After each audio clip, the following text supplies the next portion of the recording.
doing? Hope y'all ready for today's episode. Today we're going to be talking about some of that gut bacteria, some of the diseases that are related to the gut that we at G&J or gye-nyame Journey is going to try to help eliminate in our community and the world. I mean, it's very possible. It's related to the gut. We got something that can help the gut called that ambrosia. And why not try to just go and knock it out, right? So I will see you at the show. Peace. Of course, you know I'm using that body butter. Always putting in advertisement for that family out there that's trying to do what they're supposed to be doing. Conquering that ash business. See you in a minute.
Bring them out, bring them out, bring them out, bring them out, bring them out.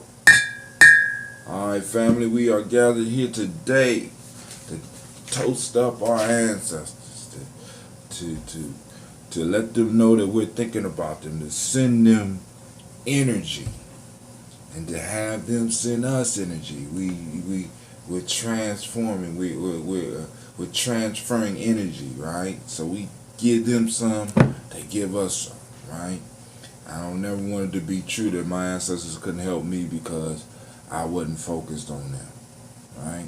I want to make it possible for my ancestors to help me. So for us to start, in order for us to be able to toast our ancestors and take care of our ancestors, we have to be healthy. So go and grab a glass of water with me, family. Come on, grab 4 glasses of water with me. Come on, drink up.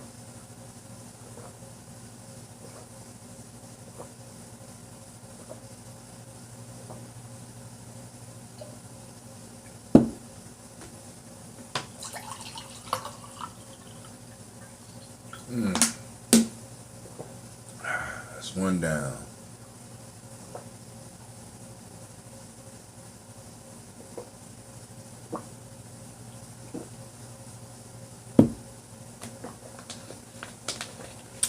$16 ounces gone, fam. Alright, come on now. Y'all can hang in there. Come on, hang in there. Now those that's gonna join me later on YouTube, we're gonna be talking about gut health. Gut bacteria and the health and disease related to gut health. Now the yesterday we talked about fascia. Today we're talking about the gut. Now both of these are in a sense new sciences, right? At least in the West, they're new sciences. Fascia for a long time, they just thought it was a packing material and it was a waste. But then they go and find out that it has just as many nerve endings, able to process as much information as your eye. You know what I'm saying? This waste material, the white meat that people threaten to bust you to, right? There's a lot of information about the fascia that y'all really have to start, we really have to start researching. And I'm throwing this stuff out because, family, We are our university. This is all universities do. This is all colleges do. They find different areas and they research the areas. They experiment with the areas. And I know some of y'all got the expertise out there to be experimenting with some of this stuff, right? So I'm throwing some stuff out there, and like maybe I might catch some of y'all interest, or you might catch some of your children's interest. But we need people looking at these things, right? I'm doing research because it's been revealed that there is another organ in your belly area. Yes. And then yesterday I found out that fascia is an organ, just like the skin is an organ, and it's more fascia than you got skin. So fascia is actually the largest organ you got. And you might be neglecting it. Go and drink up that water.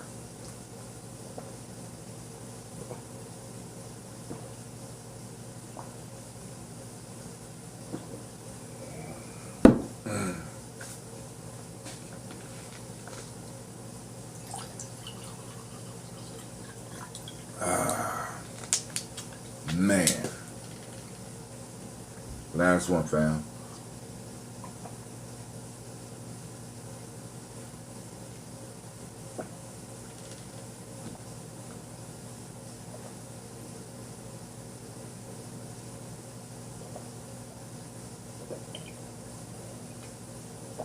$16.9 plus 16.9 equals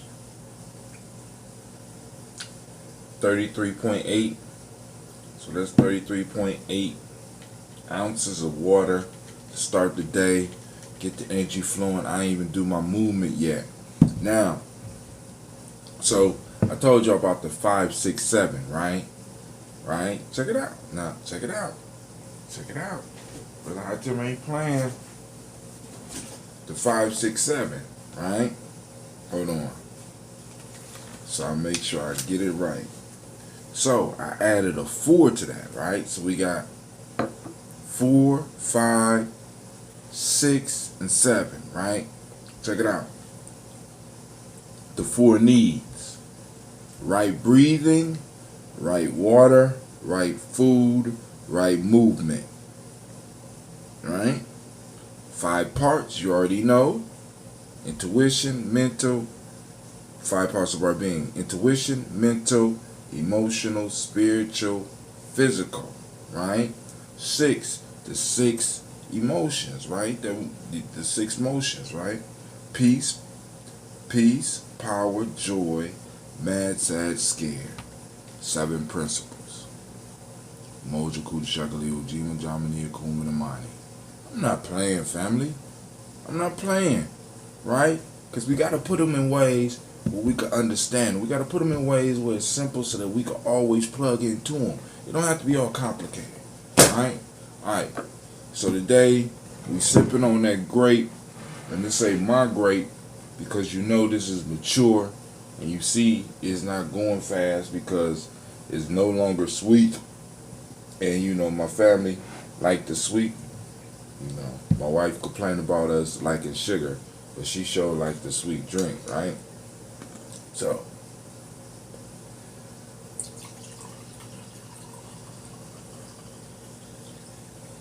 what we have here is a very, very healthy drink.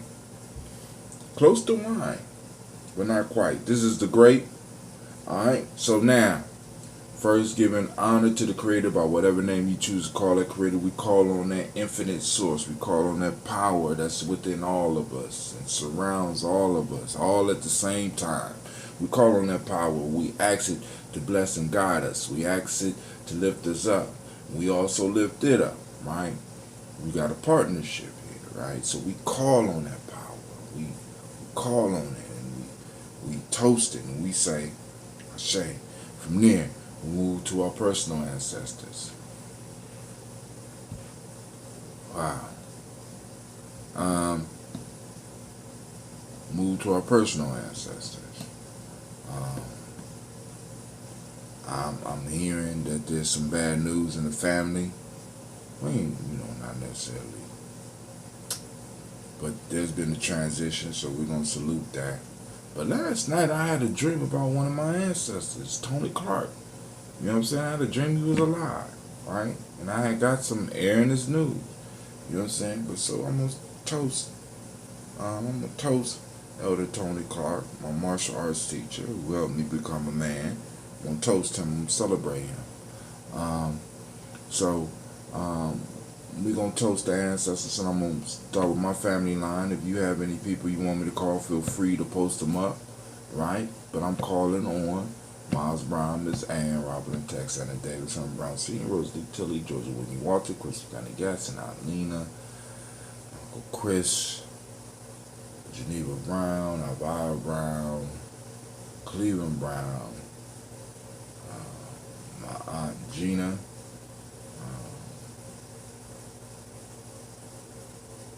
Elder Harrison, Elder Farmer, Elder Donaldson, No More X, Sapat Ma Ra,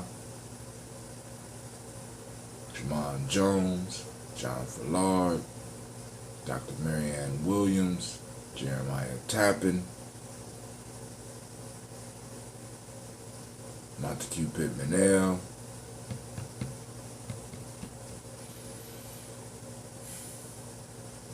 all those I called, and all those I couldn't remember.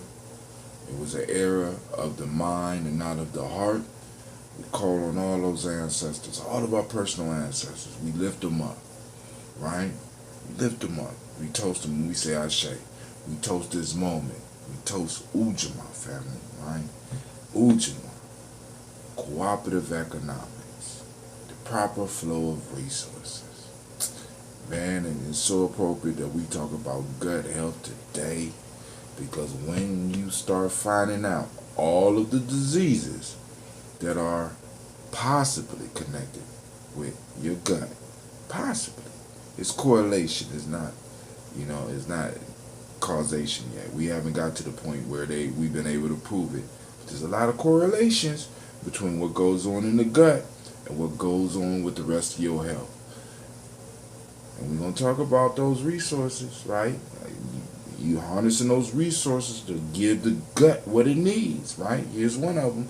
So we toast this moment and we say Ashe.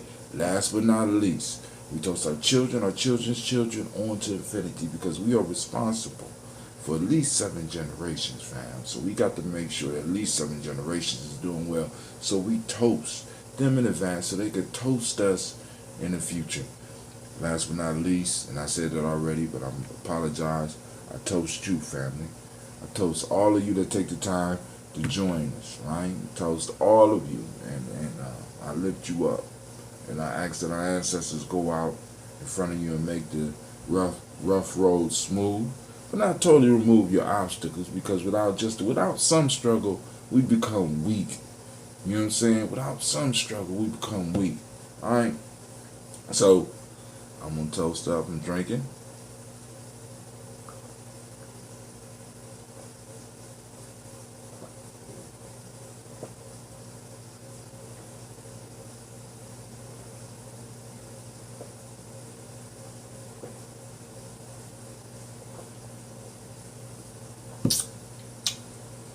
Damn, that tastes like wine.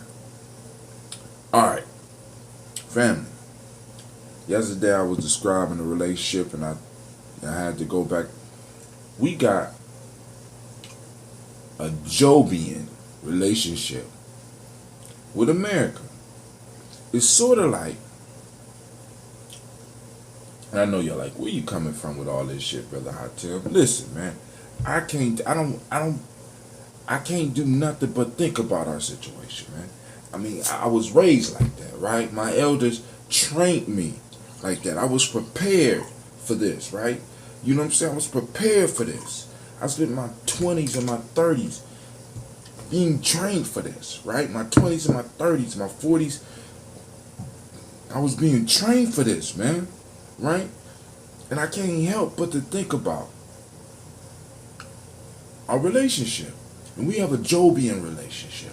What I mean, you got the story of Job, right? Where Job got this mean being who just throws him out, basically. I mean, I know a lot of y'all get mad about that shit, you know. But basically, Job was pimped out to see if he was faithful or not. You know what I'm saying? And I guess the way you find out somebody faithful is you put them through hell, right? Man, you know what I'm saying? That's a messed up situation, right? But so we got a Jobian relationship with America, and it's like we do everything. We stay loyal. We do, and they throw every motherfucking thing on us that they can, man. Right?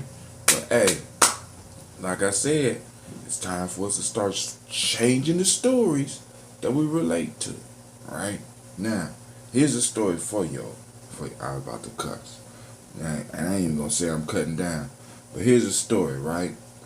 I'm thinking of writing a story called The Afikan Godz. And the first one will be resurrection. Right? Now, being a divine being, right, and having your ambrosia means that you could live a long time. So you get bored, right? But one of the things that I'm noticing that a lot of these deities used to do, they used to gamble amongst themselves. You understand that? So, in Afikan Godz, the whole concept of the story is that the Afikan Godz make a wager with the younger gods. When I say younger gods, those of you that are historians know what I'm talking about, right? You know what I'm saying? Yahweh, Allah, you know what I'm saying? Make a wager that they cannot take away African people from African gods.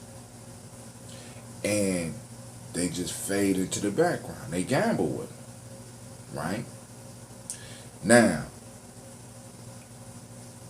the whole bet goes on until this time, the Trojan War gambling series. They gamble, man. Those beings, they gamble the whole thing. So I ain't gonna say our creators. The Afikan Godz gamble with the younger gods that they cannot take away the people and give them a certain amount of time. Now they come back and they're reawakening, showing that you can't take a people away from their creative storage, from their deities. You can't take a people away. Why? Because those deities are wrapped up in the environment of those people. When you take a people and you remove them out the environment, they start becoming sick. They start going crazy, right? As you can see. As you can plainly see. I'm just thinking about the story right now. Somebody else could take the story and write it or whatever, but you know what I'm saying? It's just, the whole piece is, I'm trying to get us to refocus on the stories that we tell ourselves so that we can start living better, right? We tell ourselves stories of poverty and stories of struggle and shit. Now we need to tell ourselves stories of victory. We need to change the narrative. You know what I'm saying? Because we getting our ass kicked with these narratives. And all of them always end up with us being more righteous than anybody else. And I'm kind of sick of the righteous train. I'm kind of sick of that shit. You know what I'm saying? It's like we the only ones that forgive. Ain't nobody else forgiving. You know what I'm saying? They ain't forgive the Alamo. You know what I'm saying? They don't forgive shit. We forgive everything. You know what I'm saying? And it's like one of the things that I'm also noticing about the deities, especially African, want a lot of forgiveness, want a lot of grace. You know what I'm saying? I mean, come on now. You know what I'm saying? We give everybody this massive amount of grace, this massive amount of room, and they could just stomp on us. They be stomping on us, being disrespectful. I mean, I can't stand. I mean, you know, I understand, but I just can't stand blatant disrespect. You know what I'm saying? You got a people that's been fighting for you, building for you. You know what I'm saying? Taking care of you. And you just kick a motherfucker when he down. How's that okay? Where is that all right at? Where they do that at? That's what I love. I love what my daughters used to say. Where they do that at?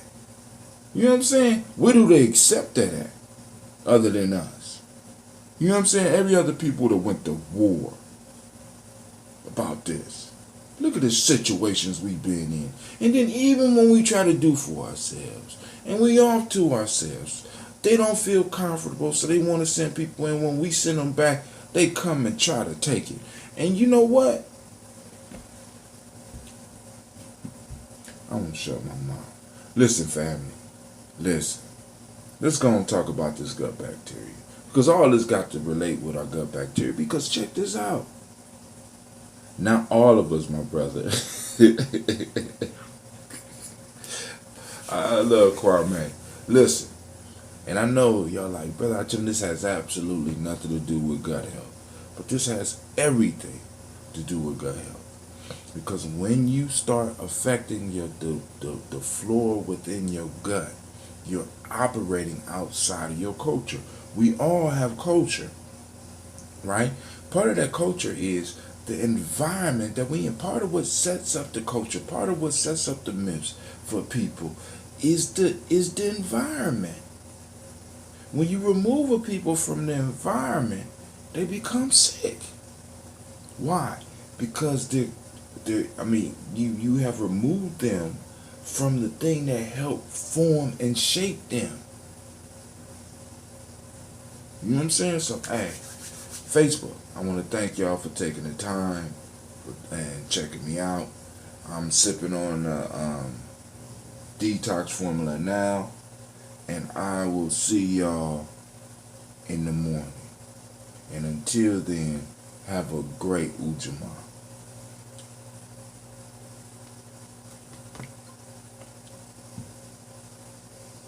Alright, YouTube, here's the break I've been promising you.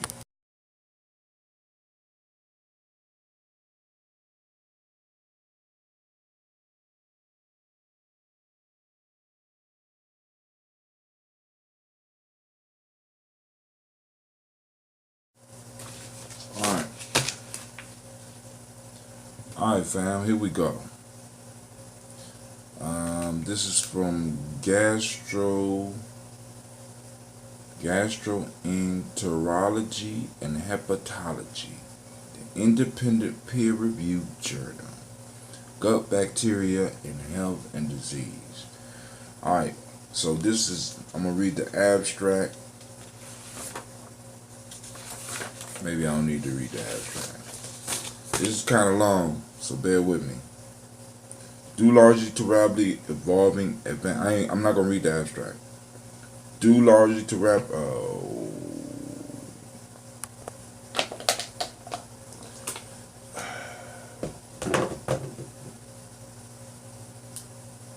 we're going to read the abstract. Then we're going to jump. A new era in medical science has dawned with the realization of the critical role of the forgotten organ. Another organ, the gut microbiota, or biota, in health and disease. Central to the beneficial interaction between the microbiota and host is the manner in which bacteria and most likely other microorganisms contained within the gut communicate with the host immune system and participate in a variety of metabolic processes of mutual benefit to the host and the microbe.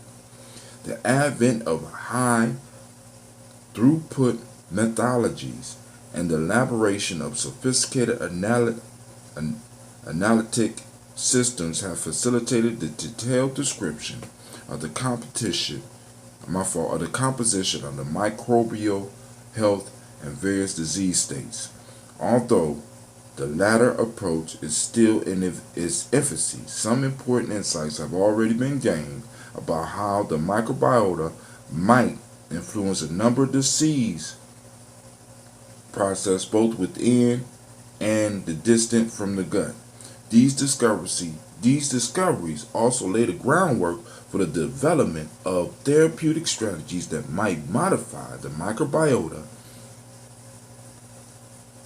through the use of probiotics.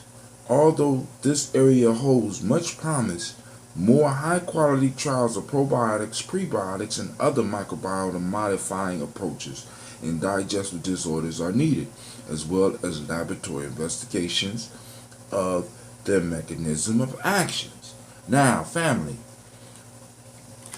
we got a laboratory called our kitchens where we can do experiments with this stuff, right? Probiotics, prebiotics, fancy words for fermented foods, right? Fermented foods, well, my fault, fermented and fresh foods. Let's get it that way, right? Now, a lot of our, you know what I'm saying, we always use words talking about gut, how we feel in our gut and stuff like this. But now, science is starting to connect the gut with a true feeling, right? Your gut really can tell how healthy you are. And a lot of diseases are being connected to the gut. And when I get to the diseases, you are going to be surprised. This is why I'm saying that the goal of G&J, that ambrosia, is to eliminate all diseases related to the gut in our tribe. And it's definitely possible. It's definitely possible, right? Because we got the mechanism. All we need is the research. That's it. All we need is the experts. You know what I'm saying? All we need to, because I know some of y'all got kids out there that's interested in chemistry, right? I know it. That's interested in biology, right? All we got to do is get these young people focused, and they will be able to prove or disprove this information we get.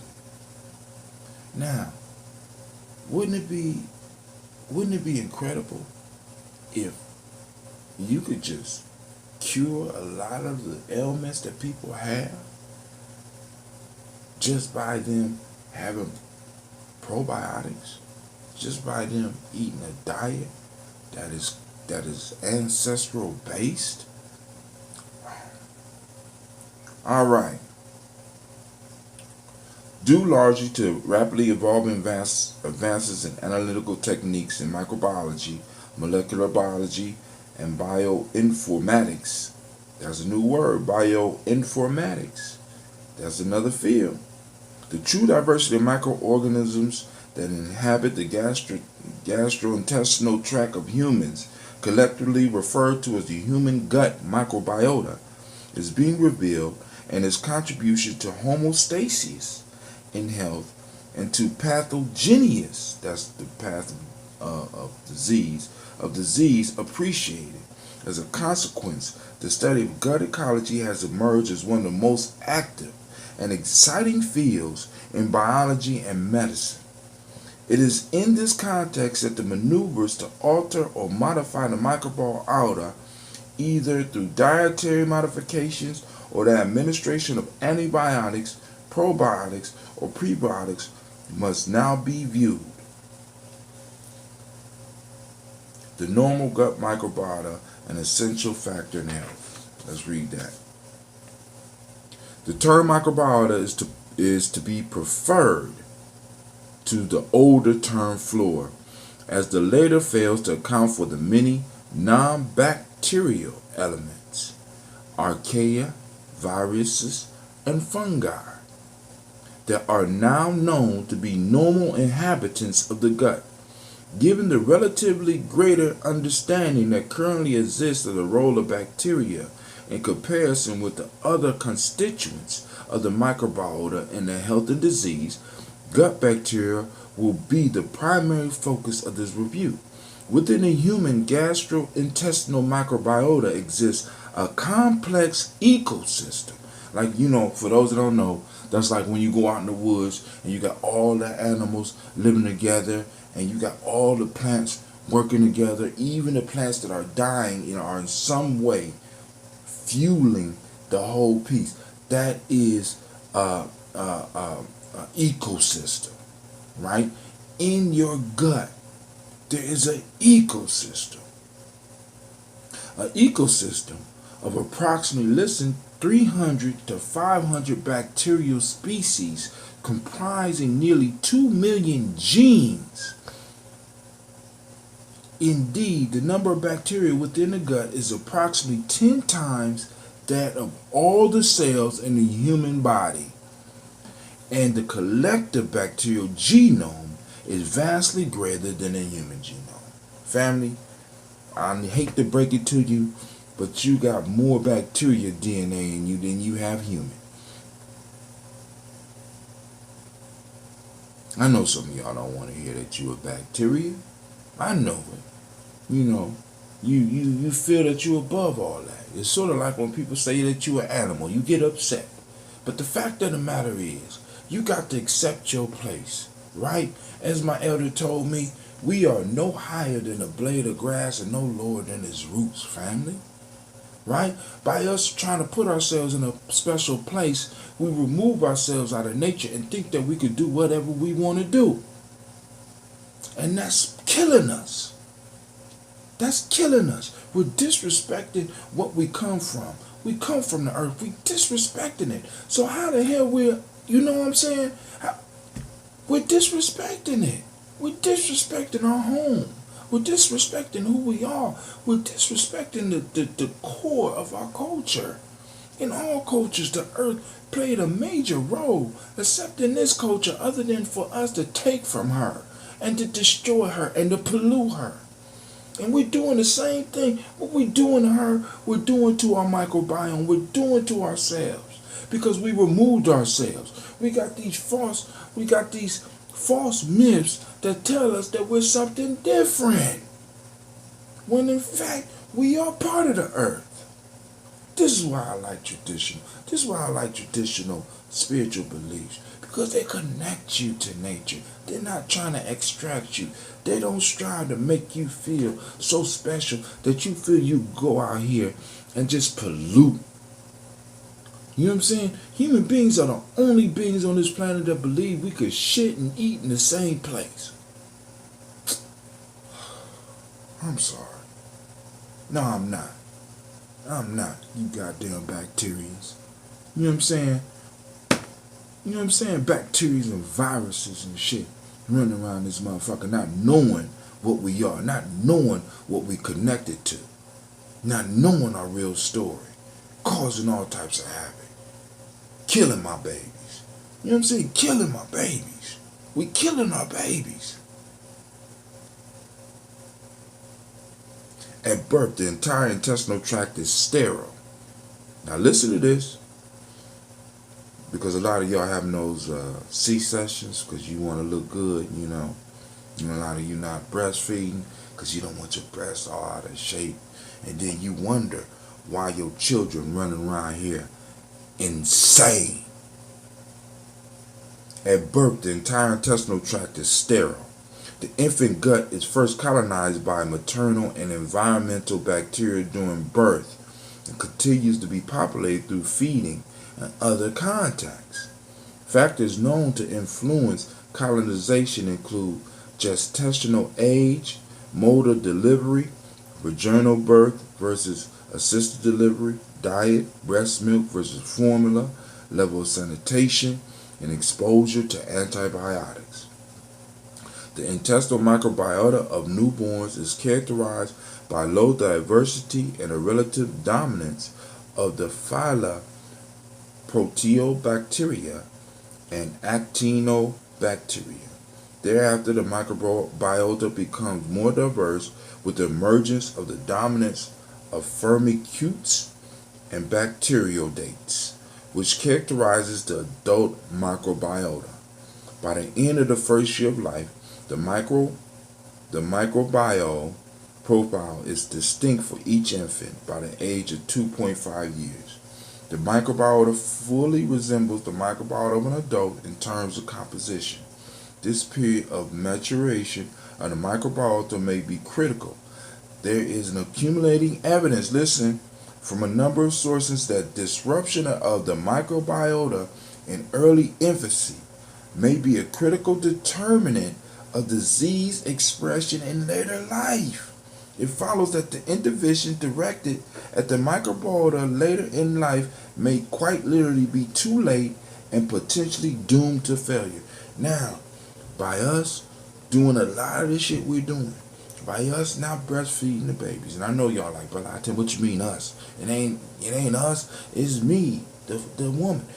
Listen, family. By us not having vaginal births, by us not exposing the child to the microbiota of the mother through the breast milk, right? We are setting up our children for health defects later in their life. That ain't me. That's not me. That's what it's saying right here. I'm just breaking it down for you, right? Let's keep it going. Regulation of the microbiome. We ain't even getting to the diseases yet. Because of the normal motility of the intestines and the microbiota effect of gastric acid, bile, and pancreatic and intestinal secretions, the stomach and proximal small intestines, although certainly not sterile, contain relatively small numbers of bacteria in healthy subjects. Interestingly, commensal organisms with probiotic properties have recently been isolated from the human stomach. The microbiology of the terminal ileum represents a transition zone between the gye-nyame, containing predominantly aerobic species. This is species that in a sense exist by breathing air like us. They breathe, right? They need air. And the dense population of anaerobes found in the colony. Bacterial colony counts may be as high as 10 to the 9th colony forming units in the terminal ileum immediately proximal to the ileocecal valve, with a predominance of gram-negative organisms and anaerobes. On crossing into the colon, the bacterial concentration and variety of enteric flora change dramatically. Concentrations of 10 to the 12th or greater may be found and are comprised mainly of anaerobes such as bacteriorides, Porphyromonas, and bifidobacterium, lactobacillus, and Clostridium. With anaerobic, now they do things without air. Like for example, when I have a lot of surface space, the ambrosia is able to be aerobic, is able to exchange air, is able to breathe. So when I release, air come out, air go back in, is able to breathe. But when you see with the little top on it, the breather, hold on, how did that get there? Minor. Now, when I put this on, this causes an anaerobic process to take place, because now the process is happening where it's just able to release gas, but nothing else is coming back in, right? So this is the process. This is part of, for us, this is part of the second brewing, right? Where we are allowing the microorganisms in here to produce the gas and release the gas, but we're not allowing any more air back into it. Now, if we wanted to go to vinegar faster, what we could do is we could promote the aerobic process. You see, I took off the top, but this wouldn't be a good one. Well, actually, because I got a lot of surface space, it would be good, because the bottle up here would slow down the process. But because I got all this open space right now, and I got a lot of surface area, I could have this turn to vinegar real quick, like that. But it would be better if I just had a big, like a bucket, and put a top over it to allow the aerobic process to really run, which will take it to the next level, which will be basically vinegar, real quick, right? But we prefer it nice and slow, right, with this. So, Now they're using a lot of big words, so we want to but they get into a lot of science. But this is the type of stuff, and I'm reading this to you, right? Because I'm not going to read it all, but it's important that we realize that there's stuff out here that our children can really make a come up on. And some of us, because it's not too late for some of us. I'm 50. I can go back and get my PhD in this stuff. You know what I'm saying? I mean, it's not too late for none of us, right? We all can still master something. So we know the importance of the gut, what's going on down here. We're not just talking about the stomach.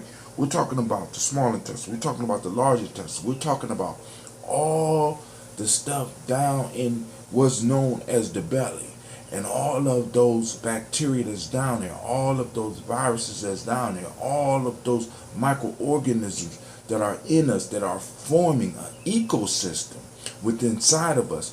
That ecosystem is geared towards promoting our life. It can promote our life, or it can take away from our life.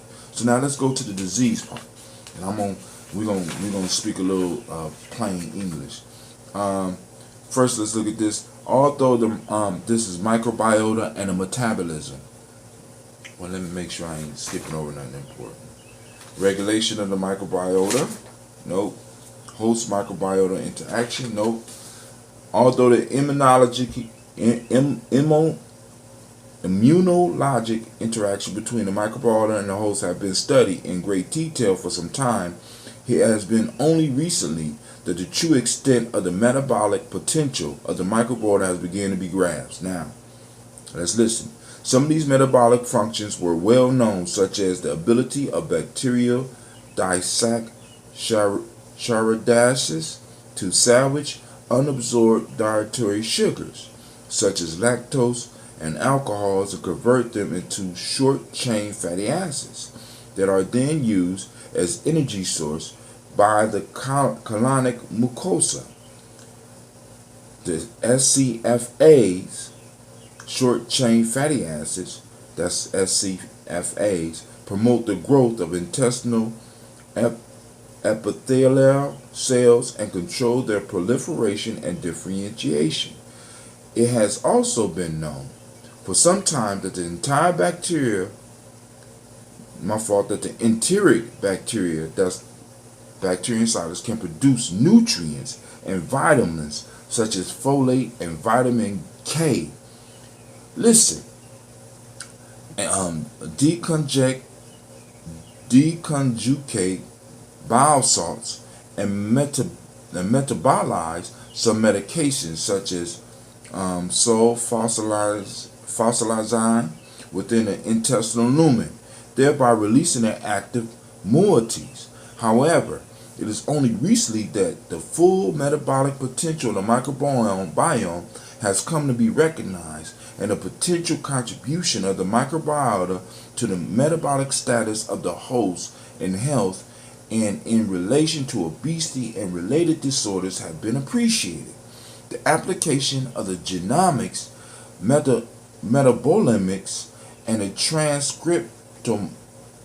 transcriptomics can now reveal in immense detail the metabolic potential of a given organism. All those big words are basically saying that your microbiome is not just chilling there eating off of you, not just sitting there up in there chilling and inhabiting you. They are a cooperating force that not only help you break down things that may not be good for you, but also produce vitamins and minerals that your body need. You know what I'm saying? That is hard for your body. I mean, it's crazy. Go on, Nat. Get out of here. My God. It's also known that the certain commercial organisms also produce other chemicals, including neurotransmitters, neuromodulators. So it helps with your brain functions, which can modify other gut functions such as motility or sensations. Now, they call it gut. Now, I want y'all to think about this, because I'm gonna be doing more research. We're gonna talk about this more. They call the gut the second brain. Oh yeah, oh yeah. Neurotransmitters, all that is in your gut. Most recently, perhaps most surprisingly, it has been proposed that the microbiota can influence the development and the function of the central nervous system, thereby leading to the concept of the microbiota gut-brain axis. The nerve that interacts between the gut and the brain is called the vagus nerve. Right? Now, your gut and how your gut is feeling influences your mind. My gut was messed up yesterday. That's why the whole day was blah. My gut is adjusted to the fact that I'm not eating blah. It's all great, right? And it's communicating this blah to my brain, and my brain all day was just swimming, right? We got to understand, family, this is real. Now, let's talk about gut microbiota and disease. And then we're gonna move into some of the other diseases that may be connected to the gut. The gut microbiota and disease. Just as we are only now beginning to understand the key role of the flora in health, it has only been in very recent years that the true extent of the consequences of disturbance in the flora. How do we disturb it? Not probiotics, antibiotics. You know what I'm saying? A lot of this food where we encourage the growth of certain things but not others. You know what I'm saying? A lot of food that's not related to our culture or our ancestral heritage. And I know a lot of y'all like, we all the same. Well, overall, we could say that we are the same, but culturally, we are not, right?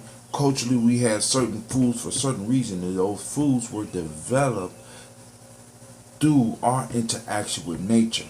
And we was providing something for nature, and nature was providing something for us, and it was good.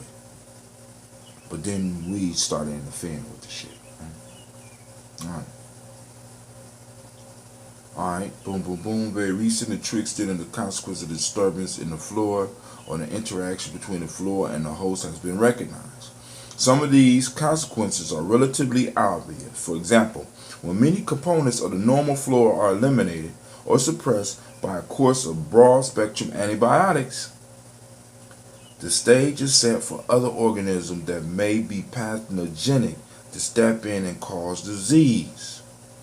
The classic example of this is antibiotics associated with diarrhea and its deadliest manifestation. Clostridium difficile colitis, similar perturbations in the flora are thought to be involved in a devastating form of intestinal inflammation that may occur in newborns and especially premature infants. Necrotizing enterocolitis. In other situations, bacteria may simply be where they should not be. If motility of the bowel is impaired, or acid secretions from the stomach is drastically reduced, an environment conducive to the proliferation of organisms in the small intestines that are normally confined to the colon results. The consequences is the syndrome of small bowel bacteria overgrowth. In other situations, the immunologic interaction between the flora and the host is disturbed, and the host may, for example, begin to recognize the constituents of the normal flora not as friend but as foe, and may mount an inappropriate inflammatory response, which some believe may ultimately lead to the conditions such as IBD, which is irritable bowel syndrome, right? Or irritable bowel disease. In other situations, damage to the intestinal epithelium renders the gut wall leaky and permits bacteria in whole or in part from the gut to gain access to the submucosal compartments or even to the systematic circulation, with the association potential to cause catastrophic sepsis or poisoning. This mechanism is thought to account for many of the infections that occur in critically ill patients in an intensive care unit, for example. Most recently, the qualitative changes in the microbiota have been invoked in the pathogenesis of global epidemics like obesity. It's epidemic. Obesity is an epidemic. It's a disease. It's not the fact that you can't stop eating. It's the fact that you got stuff in you telling you to eat. It's as the old church folk would say, you are possessed by bacteria, yeast, and viruses that are controlling you. Little demons. It has been postulated that a shift in the composition of the flora toward a population dominated by bacteria that are more avid extractors of absorbable nutrients, which are then available for assimilation by the host, could play a major role in obesity. Such studies rely on the application of modern technologies, genomics, metagenomics, metabolemics. Listen, those are fields. Those are fields. Those are fields of study that we could be pushing our children into. To the study of colonic flora and have the potential to expose the true diversity and a metabolic profile of the microbiota and the real extent of change in disease. Rather than providing an exhaustive survey of all disease states that might be influenced by the microbiota, a brief overview of current information on the role of the microbiota and a few common disease disorders will provide below. For example, inflammatory bowel disease. Let's see if they got any other on here. IBS, obesity, metabolic syndrome, non-alcoholic fatty liver disease, non-alcoholic steatohepatitis. Alright, so we won't go in there. Let's go and look at some other ones. And then we're done, family. Modern technology. Alright. So, y'all ready? Here's some diseases that come from an unhealthy gut or can be connected. There's correlations, let's say that. You know what I'm saying? Because, like I said, this is not a cure, this is a maintenance drink. You know what I'm saying? We got to be very clear in our language because I don't want, you know what I'm saying? But this is why I believe that we could eliminate a lot of this stuff in our community. Autoimmune conditions. The last century has seen a rapid rise of autoimmune disease. As of now, there are around 100 recognized autoimmune conditions and about 40 other diseases that have an autoimmune component. Because 80% of your immune system resides in your gut, it is no surprise that a damaged microbiome and leaky gut syndrome is a precondition for autoimmunity. Mental health disorders.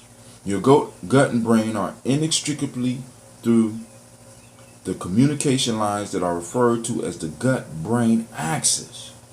In the medical literature, your gut is actually referred to as the second brain. Didn't I just tell y'all that? An unhealthy microbiome has been linked to mental health conditions such as anxiety and depression. Poor immune health. Should be no surprise here, but if you find yourself sick often, you'll want to know your microbiome health. Chronically low immune systems health can be largely due to a weak microbiome health, an overgrowth of opportunistic bacteria, yeast, or fungus, or a parasite. Family, the only 4 things we need to do, remember, only four things we need is right breathing, right water, right food, right movement. Knock out all this shit. I mean, I know I'm not supposed to say this, but you don't even need ambrosia. With right breathing, I mean, you can have it because you like it. You know, I would love for people to want to just drink it because they like it. But the fact of the matter is, you don't need it. We don't need a lot of this extra shit. All we need is breathing, proper water. Couldn't get that finger up. Proper water, proper food, proper movement. So mental health disorder. We already did that. Poor immune health. Should be no surprise here, but if you find yourself sick often, you'll want to know your microbiome health. Remember, 80% of your immune system is in your gut. Heart disease.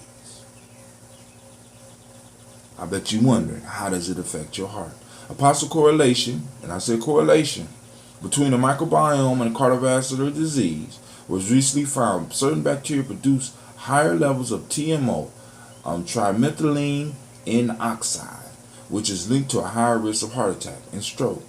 It's still unclear which microorganism produces more TMAO, but researchers are hoping that in the future, manipulation of microbiome species can help in the prevention and treatment of heart disease. Now, a whole nother field of medicine that's coming out is people that's dealing with this microbiome, right? This flora, learning about it, learning how to, because right now they're experimenting with transferring from a healthy person's microbiome to another person's microbiome. Now, the microbiome is so dope is that it's almost each individual's microbiome is unique. So it's sort of like a fingerprint. So not only can I know you by your fingerprints, I can know you by your microbiome. So pretty soon they're going to start collecting samples of microbiome so that they can identify you. You know what I'm saying? You might shit at a crime scene, so they'll just look at the shit and be able to identify you. Your microbiome prints are all over this. Why did you murder him and shit at his house? Type 2 diabetes. This chronic degenerative disease recently been linked to microbiome disturbance. One study found that transplanting a microbiome of diabetic mice into healthy mice made it diabetic as well. So, now, they starting to transplant microbiomes. Y'all need to be looking out for that. Type 2 diabetes, family. Major condition in our community. Heart disease, major condition. Poor immune system, major condition. Mental health. Let me read mental health again. Your gut and brain are inextricably through the communication lines that are referred to as the gut and brain axis. In medical literature, your gut is actually referred to as the second brain. So family, if our gut is not right, if our gut is not humming along, if it's not in tune with our ancestors, if it's not in tune with our cultural foods, if it's not in tune and the microbiome is out, you are insane. Right? You are not operating. Your operating system is operating at probably 30% of what it could be operating with. Just with Dengue Saba Challenge, I'm telling you, I'm changing lives in 21 days. Just in 21 days. People that apply themselves, we're able to change lives. Listen, type 2 diabetes, skin conditions, weight gain and obesity, acid reflux, cancer, constipation or diarrhea, asthma and chronic sinus infections. Those are the diseases. Let me read the list one more time. And I'm not going to read through it. Autoimmune conditions, right? Crohn's disease, IBD, right? All the other ones. Y'all can name them. Some of y'all got them. Mental health disorders. We see this in the hood. All you got to do is get on Facebook. Some of the people that friend you on Facebook are insane. Some of the shit they posting, you wondering, what mind state are they? They in the bad gut mind state. Poor immune health. Motherfuckers that get sick all the time. Heart disease. Type 2 diabetes, and you bet not cut off on me again. Type 2 diabetes, skin conditions, weight gain and obesity, acid reflux, cancer, constipation or diarrhea, asthma and chronic sinus infections. Welcome to the age of the microbiome. Some have predicted that this year will be the year of the microbiome. Over the coming years, as we continue to learn more about the microbiome, I suspect this might become the decade of the microbiome. Now, I'm getting some more literature on this. I'm going to be reading some books on this. Between the breathing and getting the microbiome together, we got our hands full. So family, I want to thank you for joining me. I'm sorry for running over, but y'all know I get excited about certain things, and I want to make sure that you're getting the concept. I don't want to come down on you hard, but we have to make some adjustments. We have to start detoxing. We have to start eating better. We have to start moving in order for us to build. The first thing we have to build is ourselves. So I'm going to add an adage to our ancestors. They used to tell us to know ourselves. I'm going to say know yourself and rebuild yourself. Right?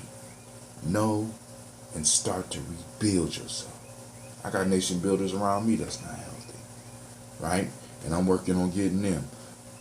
Not trying to be preachy with it, not trying to be judgmental with it, but I need my brothers to be with me. I need my sisters to be with me. I need for us to have long lives. I need for us to, if you know, I need for the toast when we say, I wish you peace, power, joy for 100 years. I want it to really ring.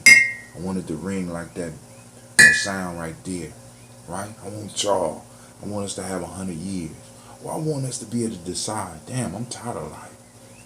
I'm just going to cash out. Not do this, but just be like, boom, I'm done. You know what I'm saying? Because there comes a point in your development after meditation, after pushing your body, after getting to know your body, after getting in tune with your body, that you're able to leave your body. And I know I'm going to talk about that, but that's later on down the line. There has been cases where individuals have basically decided that they had enough of this life and just left. That's dope. That's dope. And I want every last one of you in G and J, you know what I'm saying, that's watching. Isn't that a nice way to go? Where you be like, look, I done did everything in life. Say goodbye to your husband or your wife. Say goodbye to everybody. You know what I'm saying? Have your last cup of coffee with your friends. Be like, yo, I'm getting up out of here. And just lay down.